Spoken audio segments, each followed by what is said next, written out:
What's up, guys? Ben Samulak here. Thanks for tuning in. Today we're looking at how is this Iran controversy or this the bombing of these sites going to affect the economy, going to affect our money here in the short run and even in the long run. There's a lot of people online, giving their opinions, giving their perspective on what's going to happen, looking at past wars, past times we bombed, the Middle East. You can do all that, but right now, to me, that with this particular case, we can look at there's a lot of things happening. Right now, the markets are down as I'm making this video. I decided to make this video. I had another one in the queue, but I wanted to make this one now because this is something relevant that's happening. They weren't sure if the leaders were going to work something out. Donald Trump said 2 weeks for them to like work something out, and they just decided to go ahead and bomb those areas, the nuclear areas that where they're trying to create their nuclear facilities, and so that's causing a lot of disruption. Here's what I think. It's more than just the timing of all this is very interesting. Are they baiting in, the Iranian leaders, the Iranian people to do something to respond to what our bombing of their facilities, their sites?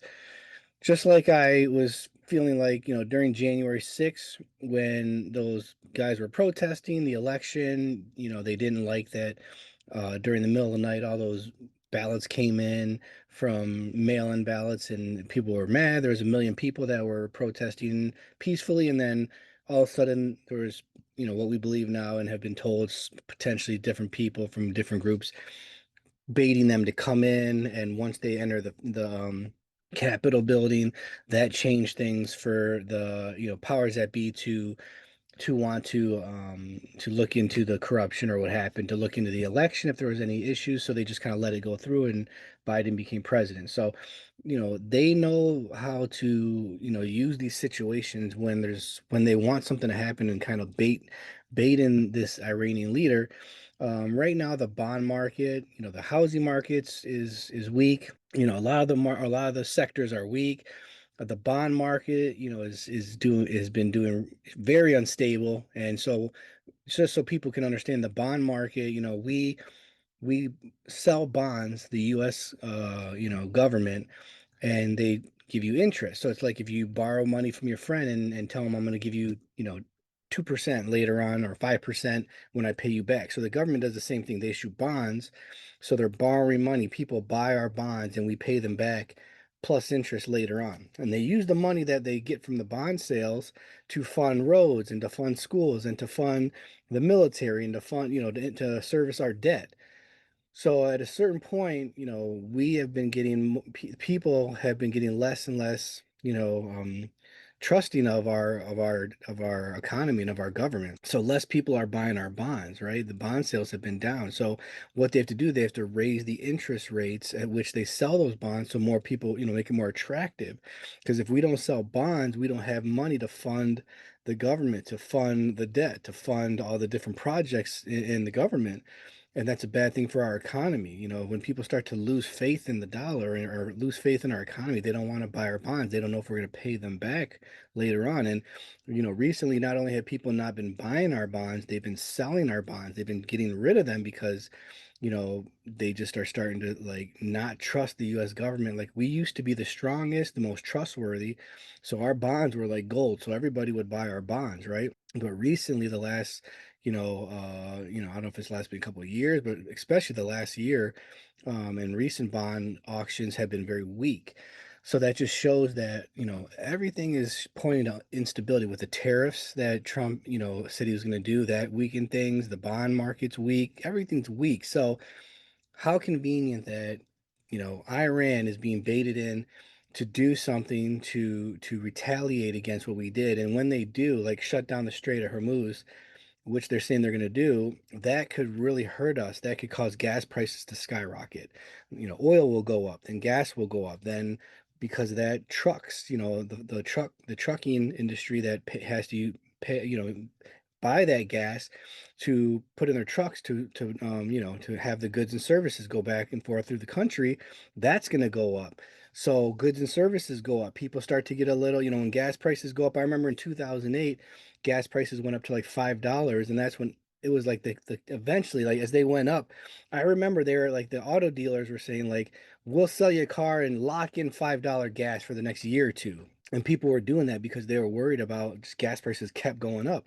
So if that happens again, if that repeats, if we don't, fix and the leaders don't, work this stuff out and it goes on longer term, those gas prices will keep going up and up and up. There will be a point where the American people say, like, I got to stop spending. I'm going to start holding back now. I'm going to start saving. I'm going to start, and that's when people stop going out to restaurants as much. People stop buying, those expensive grills or those expensive vacations. They said, hey, maybe this summer we're going to take a break. Maybe this year we're not going to redo or remodel our kitchen. We'll wait till later once we see how things. People start getting nervous and stop buying things, and then that causes layoffs, and then people lose their jobs, and then there goes the downward cycle.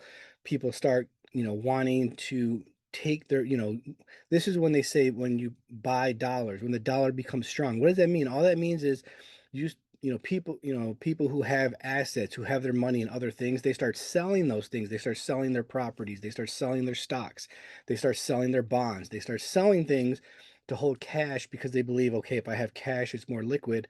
When things crash, I can then go ahead and at least pay my bills, but hopefully if I can, retain this cash during this crash or during this sell-off or during this recession, I can use that money to go in and buy those assets back cheaper. So people go to cash. And all that means is when they want to, buy dollars, is they're just selling their assets, selling all their multiple properties or their stocks or whatever, selling those for the moment, and just holding their cash until they can, they feel it's smart to go then and back and rebuy those assets cheaper. And so that's what happens. And then there becomes a bottom, like in 2008. Eventually, the market gets to the point where, everybody, it gets to be so cheap that then people decide, okay, now it's safer to start buying, because even if I buy this and it goes down a little more, it can only go down so far. That's what people feel before the panic stops, the worry stops, people stop acting cautiously and they start to buy again, and then you start to see another cycle. Okay, like that's how if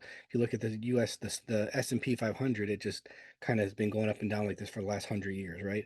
So that's what we can see happening in, in the short run, if the leaders don't work things out, if if they continue to escalate, most likely oil prices are going to go up, especially if they shut down the Strait of Hormuz for a long period of time. Oil prices will go up very high sharply, which will spike gas prices, like I said, which will just cause the downward spiral in our economy.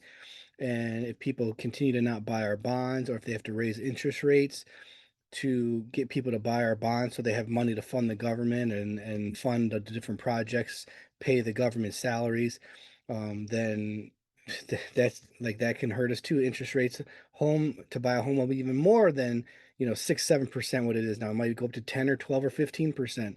And just buy like credit cards. To get a credit card, that interest rates will go up. To buy a car, interest rates, so same thing, downward cycles, and that will just begin, and who knows how long that cycle will last, 1 year, 2 year, maybe longer. We don't know, until eventually there will be a bottom. But in the process, a lot of the middle class, a lot of the poor will suffer.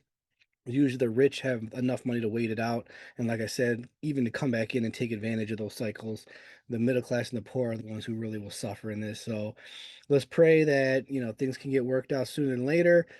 And other than that, be smart in this time. Maybe do go to cash sooner than later. Be safe, be cautious, and we got to kind of wait to see how this plays out. But these are some things that could be happening in the short run, and possibly the long run if this continues to escalate as it is. But all right, guys, hopefully that helped. Thanks for tuning in. Ben Stanley here. See you next time. Bye.